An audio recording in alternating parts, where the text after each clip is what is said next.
Hi guys, my name is Ron Davidson. I'm co-owner of Jesse Jeans on historic 25th Street. Also co-owner of Black Feather Coffee Roasters. Also co-founder of the Rad Hero Foundation. And all of these are partnered with my wife and partner in everything, Anna Davidson. She asked me to do this interview, so she's going to kind of help me out and kind of pick some questions, and I'm going to answer some for you. But basically, I'm 55 years old. I was pretty much raised in Ogden. I came from Mesa, Arizona, through Idaho and to Arizona by the time I was in 4th grade. So traveled a little bit. Anyway. So my background, and I'm assuming the purpose of this video is homelessness, and I guess the way out, if there is one, and there is. So, came from Arizona. I was taken from my father before I was born, so he had no idea I was born. My mother married a really abusive person, so anyway, we ended up in Utah. So I was subject to about 12 years of my life of severe sexual abuse and physical abuse, mental and emotional abuse.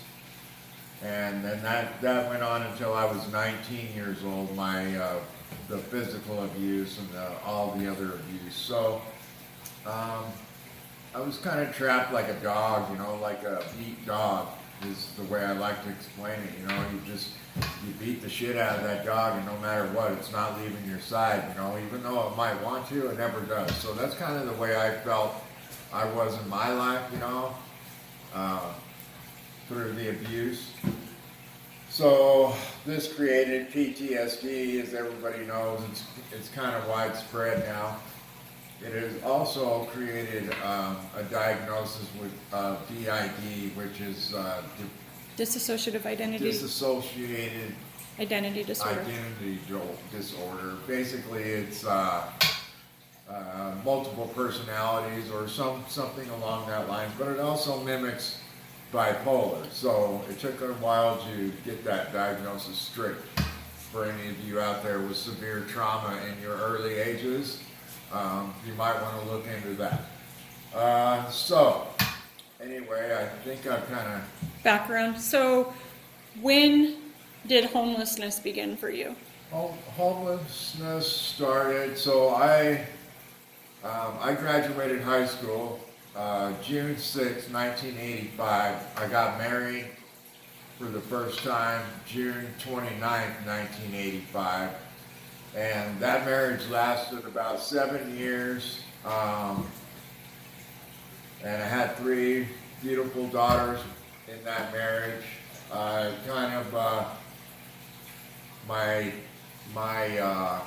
controlled life was starting to catch up to the uncontrolled life that I had now at 20-something years old.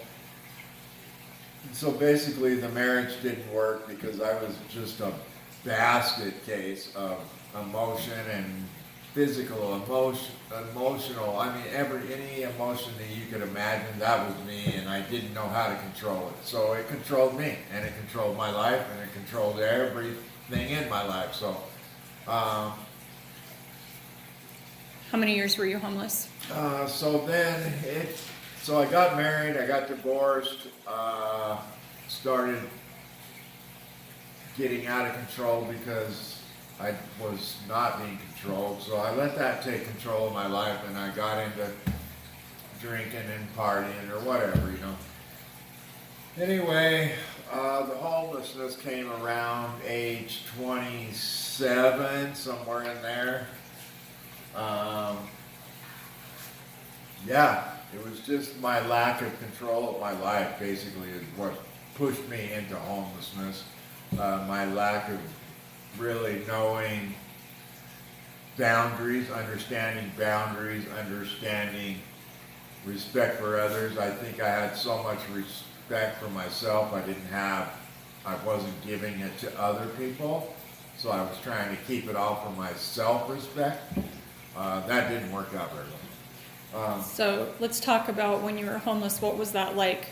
You've told me. When I was homeless, I was homeless on the streets of Ogden, Utah for about 2.5 years.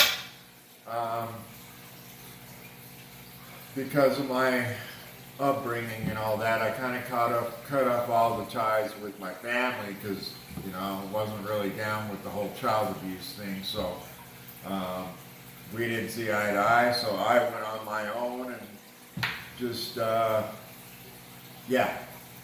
ended up homeless. I was homeless for 2.5 years. I got into dope. I got into meth. Well, that was really about it that I got into, because it was more of I hate to make an excuse for it, but it was more of a survival stage, it kept me awake at night, so I didn't freeze out there on the streets or get mugged or robbed of whatever small possessions that I did have, which wasn't much, but what I had was what I had. So, I had to protect that at all times, and so I remember. I don't recall the sleeping in the park laws back when I was homeless quite as stringent as they are today. Because I remember I could go and sleep in the park a lot during the day, and I don't recall being bothered too much about that. It was really the nighttime activity that is where all the trouble came, because you're one of you out walking around with a backpack in the middle of the night. You're scroungy, you're dirty, you look like shit, you look like you're up to trouble, and I get it, but most of the time I wasn't. I was just trying to find somewhere to go. I don't know, I got pretty creative. I stayed at the hospital quite a bit, but that's back when a lot of the laws and rules weren't so pronounced, I guess. So, I could get away with a little more back then. I don't know nowadays with homelessness being in your face and in everybody else's face lately, in every city and all across the country, it's harder for them to hide. It's harder for them to stay out of sight, out of mind type of thing. So, plus there's more of them. So, So this presentation is on bringing awareness to mental health issues, addiction, and homelessness. For the people watching, what would you tell them about interactions with homeless people and how you perceive it? It's from my own experience through being homeless and through working with the homeless through our cafe and through whatever, just through life,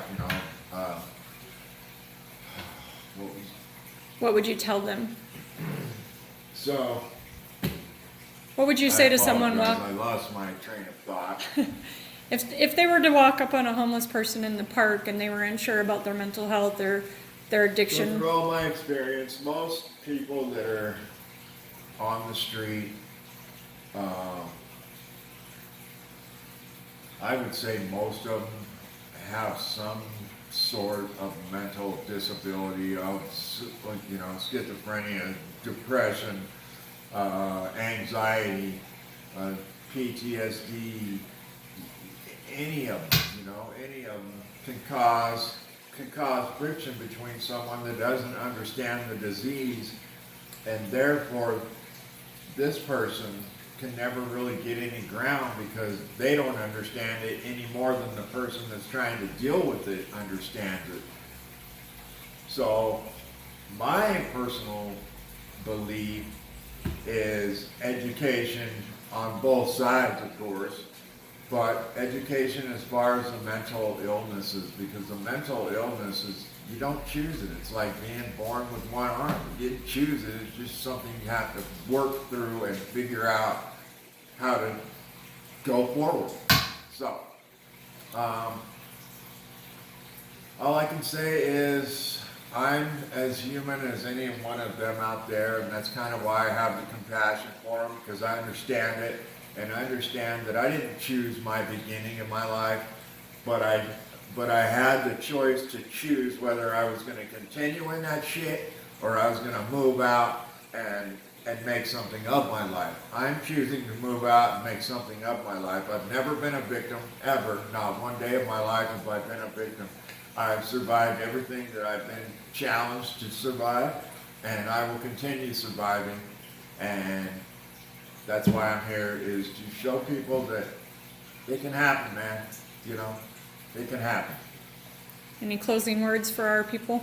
Closing words. I appreciate all the efforts of any law enforcement that might see this. I completely appreciate it. I completely understand it.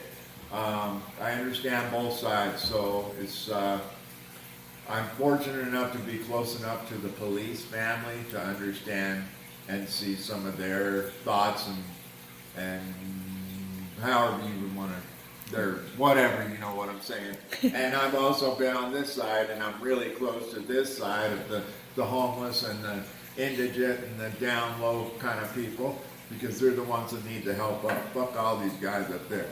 So, right? So if we work together as community for the homeless and the police, and we combine that with education, who loses? Nobody. Love you.